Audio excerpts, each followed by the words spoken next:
for semifinals action. It's crunch time now, gentlemen. The end is in sight. Tossed into the corner. Running hip attack. What impact. Right on the arm. He leaves the ring and there's no countouts in this one.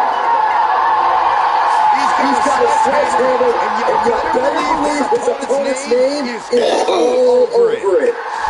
Taking a moment to let the crowd know how much he appreciates them.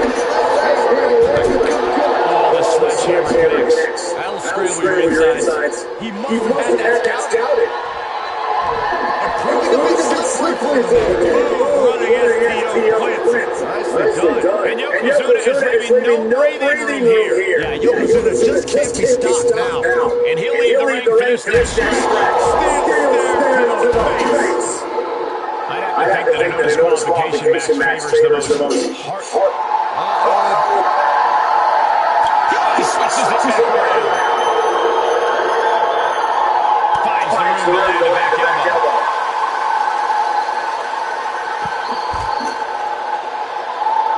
I just saw the faces on the attendees in the front row turn to stone with that look from Yokozuna. Just carrying the opposition anywhere they want.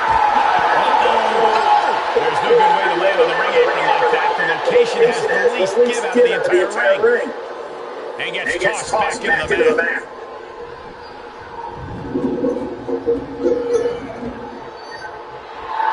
The adrenaline is pumping, and the WWE Universe is on his side. He's back into the ring.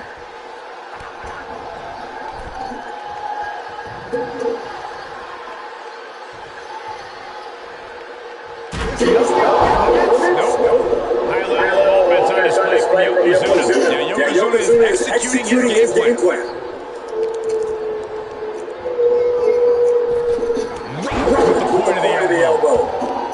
Yokozuna gets reversed. That might be what gets him out of jeopardy. He does not neutralize that arm. What a clubbing blow.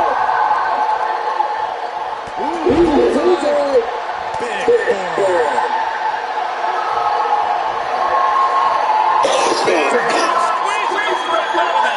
An extreme amount of the bear power and a way to get it on his feet. On display right here.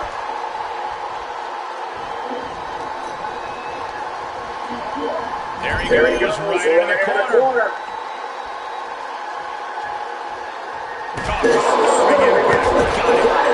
Sledgehammer can cause some serious damage. He's got him down. This is it. And he powers out. The frustration might be starting to set in.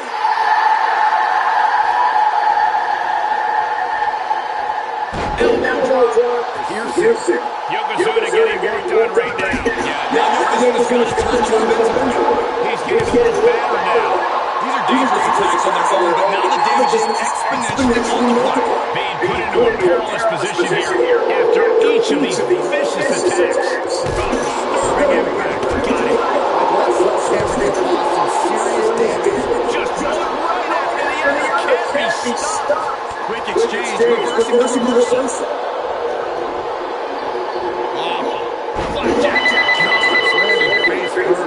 Hello? Yo, you fucking cocked up. What happened?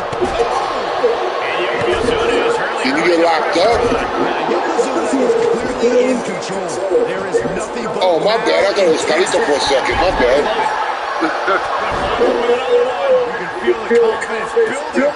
My bad, because the last two numbers were similar to his. The last four numbers. My bad. But,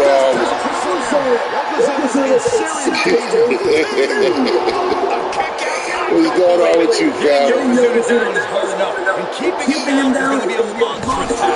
Shit, I got checked for Biggs the other day. That nigga down in New Orleans chilling in Mardi Gras.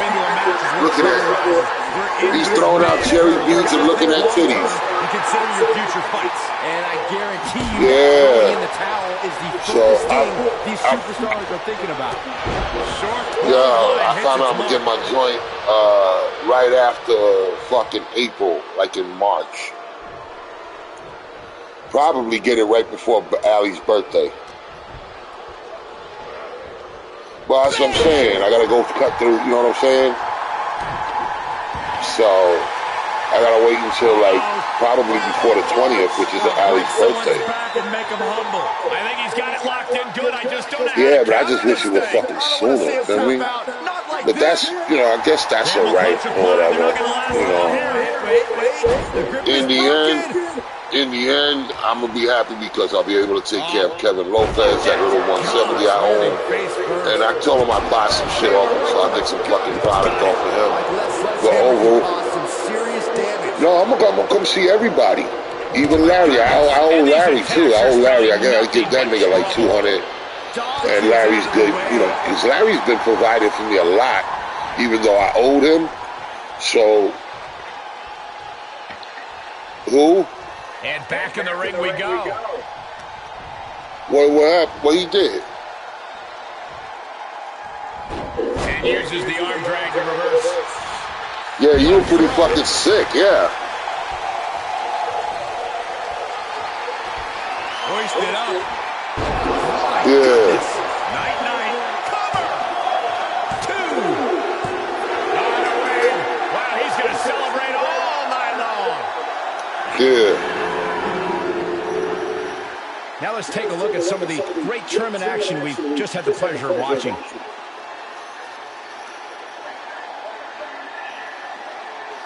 Here is your winner, Johnny.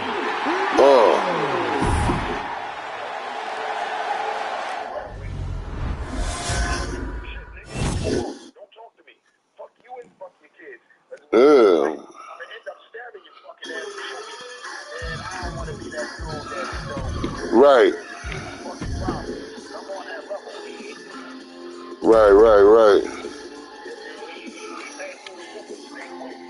Oh, wow.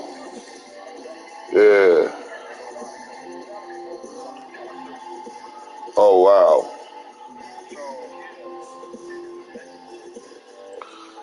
So, yeah, wow. Now I got to talking with, you know, Jeremy and everything and fucking, I haven't talked to my son Frankie yet, but I told Linda, I said one of the first things I want to do once everything's popped, right, is set up the, what do you call an account for the house here? That way I can get, yeah, and to respect that all the outside shit that needs to be fixed will be fixed.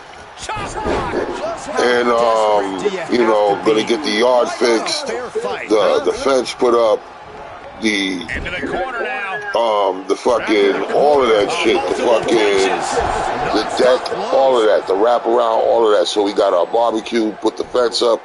So, no, none of the bullshit with her brothers. You know what I'm saying? Nigga, you gotta come through the fucking gate holler. Fuck that side up around the side. You know what I'm saying? And just walking in. What's next? He's driving? Yeah, that's Eddie. That's Eddie. He climbs into the ring. Some shit. But see, I don't fuck with him like that, man. That's the one I told you, when Linda's father was alive, he yelled at him and told him to go in his fucking room and called him a loser, all this other shit. And yeah, and saying, why don't you just fucking die already to him and shit. And I went in the bedroom, I told Linda, I said, yo, we gotta get the fuck out of here like fucking sharpishly. And she was like, what do you mean?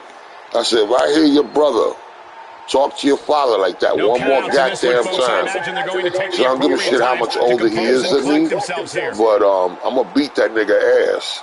You don't talk to your father that way, ever. You know what I'm saying? But no, I let her know. I was like, you know, I don't give a fuck what the reason is. You angry at him, whatever, cool. You don't disrespect your father in front of people or, you know, other family members. Have a little fucking respect, you know? He's a grown fucking man. He should know this, you know? And, we found, you know, obviously we moved into here where we at now, and then when Don finally passed away and shit, I gotta hear this fucking faggot crying, oh my God, I'm gonna miss him. Yo, I had to get up and walk out of the room. Because, you know, you bullshit. You were just calling this man a few months ago when he was alive a fucking piece of shit. And I was wild. Yo, I was wilding on that fight. But, yeah, we're gonna go see Frankie first. And then, set things up, and then we're gonna fly out to see Jeremy. And then from there, me and Linda are gonna take a little detour and go check out. She wanted to show me Arizona, so I'm gonna do that. Well, we're gonna go check out Arizona. I'm gonna go link up with Sean down in Tempe. You know, Val Venus, El Senor. Hello, ladies. And chill out with Captain Cannabis and get fucking uppy at the Purple Haze Lounge. So yeah, man, fucking check that out. Do that. Hopefully, can do all of that while the outside of the house is getting fixed. You know, and the kid that Linda got as her monitor, he's a nice dude. He likes Dallas for some reason and eventually wants to have him. I'm like, yo, take that nigga. I don't give a shit. Fuck that nigga. But, you know, fucking, what the fuck was it I was going to say? That he can watch over the animals while we're away, you know. So there's that, and then eventually, you know, I'm gonna get some new gear. But yeah, I'm giving Frankie and Jeremy each $5,000. You know that. And sure, back then Brandy already tried to hit me up for a loan, and I let him know, yo, if I loan you anything, you gotta have my money. I said, I don't give a shit if you leave other things shorted. Yeah, what you do. But,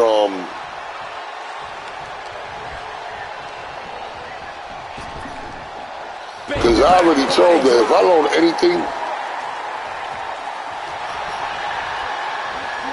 and he sends him into the corner. Yeah. But I already told her and Beth, I'm loan sharking on your asses. And they're like, what do you mean? I was like, bottom line, you can have whatever fucking problem, I don't care. But you got to have my fucking money. And she's like, what? I was like, I don't give a shit what other shit you paying. You can short them. You can short them. Do not short me on a payment. Because you short me on a payment, that's like you're not even really paying me. And I'll take your fucking keys and you'll walk to work until you get that shit correct.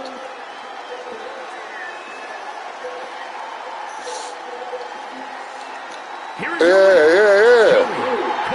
But that's my whole point. That's my whole point. You're not gonna fuck on me like you do your mother. Because you fuck on me like that, don't ever ask me for another motherfucking thing even after you pay me.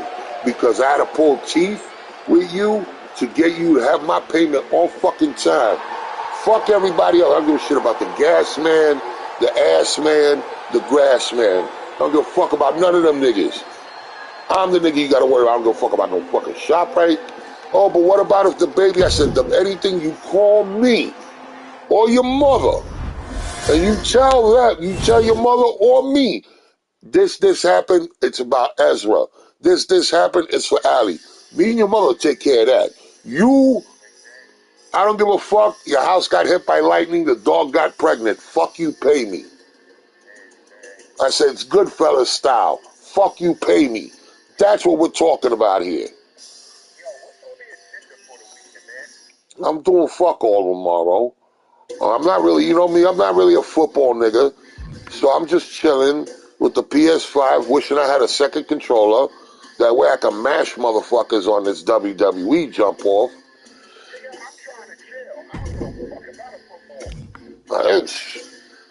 You know, if you want, well, I mean, if you can, fucking come through. I mean, my chair in the living room broke, so, I don't know. When I leaned back, my shit went all the way back. Yeah.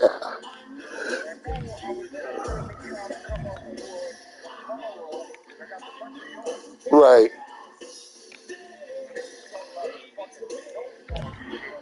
Yeah.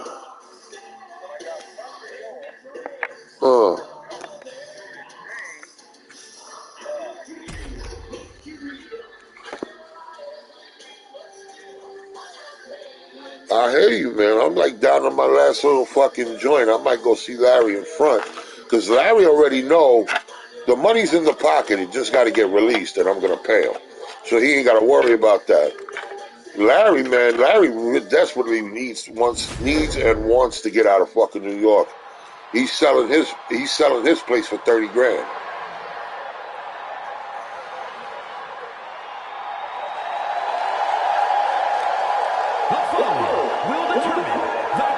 Larry goes down. I mean, Larry don't mind commuting to the city. He got his own link up. From Brooklyn, New York, 139 pounds, the WCW Heavyweight. So when my cash comes in, you let me know what's what. I'll deal with you.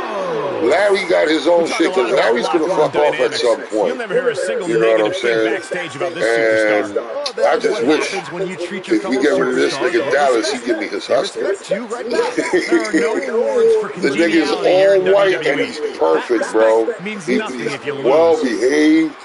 Doesn't He's matter a the situation, the talker. champion always has a winning game plan. He's very social. Huskies. And yeah, he's a shepherd. He's an asshole. I never really cared for shepherds. The only shepherd I ever gave a shit about was Princess, and she was different because my brother Nick trained her. Princess worked on hand signals. If there was, so I knew if I knew I was going to get into a fight with somebody, all right, and I had Princess with me, I never had to say get him or anything like that. I just gave her the hand signal, and she knew who to watch out for. As soon as they got in range, she went after them. She was good. She was the best. Princess practically fucking with her hip dysplasia. This is a guy who always seeks out the highest level of competition. She could launch herself up halfway up a tree to get a squirrel if she wanted. Sheba was no punk either. She was a half-breed husky and shepherd, which made her super smart. You would have think it would have made her a little more rambunctious or whatever, but she kept that shit well controlled. Sheba could actually take 3 steps up a tree, grab the squirrel, and come back down. Yeah. They were fucking rat catchers, too. People used to freak out because we had a bad rat problem in my building before my mother called Arnold Diaz from Channel 2. And, you know, the little dogs, the terriers, they were great at catching rats. But when we brought the Sheba Princess down and they saw the movement in the fucking in the bushes and in the grass, when I'm looking at them, and I was like, I could see the way they were looking. They were drooling and everything. They wanted to fucking tear something up. And I was like, my brother Nicky's like, "Whoa, you see that?" I was like, "Yeah." And I took the dog, unclicked their fucking leashes, and he sat there. And I looked at the both of them and I was like, kill everything, get them. Yo, I never heard so much squealing. The dog would grab the fucking rat, pick it up, and slam it into the wall, slam it to the floor, or slam it into wherever he's standing next to him and drop it. You see the little motherfucker twitching. He'd go get the girls would go get the next couple of fucking 4 to 5 rats and fuck them up. Yeah. We laid bodies out. When Arnold Diaz came from Channel 2 News with the cameras and everything, we had about 30 rat bodies laid out for my dogs alone. Can they go on the attack? Never mind the bodies that the kids caught, hucking rocks and busting them with sticks when they would come out the hole. You know what I'm saying? One kid was a real devious bastard. I don't know where he got his hands on it or how the fuck the super soaker was able to maintain and not melt away. This nigga filled up his shit with acid. And when the rats would come out, he'd spray them in the face. Yeah, bleach too. Another kid had bleach. This nigga had acid diluted with water so it wouldn't burn the inside. But when it hit the fucking air or whatever, it would hit chemical burn the fucking rats. So you see like scorched rats and shit like that, half melted heads and shit. Some of them were still alive, screaming and shit, melting. It was hilarious. Yeah, Channel 2 News, we horrified those motherfuckers. And then like not even a week later, New York Housing, NYCHA came out and they had their exterminators and all of that shit. And they started going from building to building throughout LaGuardia, making sure the rat problem was only at one spot and didn't spread around the neighborhood. My mother didn't play. She told you, motherfucker, I got Geraldo Rivera's number. Don't make me call him. Bottom line is, don't make my mother call him. I mean, at one point, you know, like, I guess you could have, back then they didn't have a word for the Karens, but my mom didn't like just fucking go at random niggas. She went at niggas that had power that could do something. At one point, her and Geraldo were on a first name basis. Geraldo Rivera used to be a lawyer. And a lot of the people my mother had worked with were friends with Geraldo. And my mother had met him when she was working in the courts after he got out of when he was working for Channel 7. And they hit up a nice little friendship. You know what I'm saying? And same thing with Arnold Diaz. When she couldn't reach Geraldo Rivera's office, she reached Geraldo Rivera's office, he was already doing the talk show. This was before he got hit with the fucking chair in the face on that Roy Enos thing. Okay? So Arnold Diaz was suggested by Geraldo Rivera's office from ABC to CBS, like, you want a Puerto Rican that's not going to play when it comes to neighborhood shit? This is the guy to call. That's how Help Me Arnold got started on Channel 2. That was the second one he did. It was like a Jim will fix it type thing, like in England, where Arnold Diaz was the neighborhood people. And this motherfucker became Help Me Arnold or whatever. And he would come and, you know, fuck with like slumlords and shit like that. I mean, he's actually gotten threatened with violence and had guns pulled on him. Geraldo Rivera got ribs broken in the 70s for his fucking, you know, for his shit. And still coming, he got that ass beat a lot. And that nigga kept coming back. He was not scared. He is still in this. So, those two niggas are well respected in my neighborhood back in the day by the old people. These young niggas don't know who that shit is. They don't know who those guys are. You know? I know I already had these cocksuckers out, so I'm just chilling. I'm watching Johnny Raz and Joey Coco Diaz at a WrestleMania setting, finishing off the King of the Ring tournament. Johnny Raz, of course, being the journeyman that took more beatings than a fucking drum in the WWE. But if you actually took that man on, he can actually teach you something. Like, okay, let's put it like this. Johnny Raz was the guy in the company, right? Everybody beat him. Everybody pinned him. You know what I'm saying? And they look good doing it because he made them look good. But if you got into the ring with Johnny and you were like, you had a real problem with him, he'll fuck you up.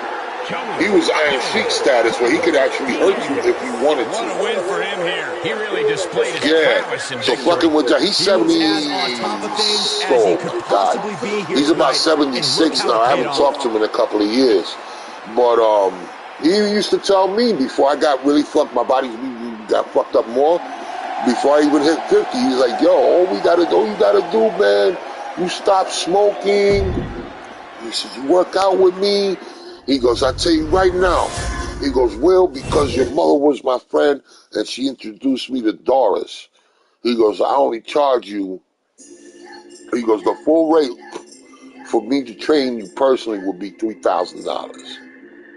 He goes, I'll only charge you $1,500. He goes, you get the full treatment as everybody else. He goes, and whatever you want to do after that, once you graduate, and he showed me the wheel of how like things work in the company for the WUW and Gleason's gym. He showed me all that shit. He goes, you could be a good, a good wrestler. He goes, but at the same time, he goes, I think you would make a better manager. He goes, and you look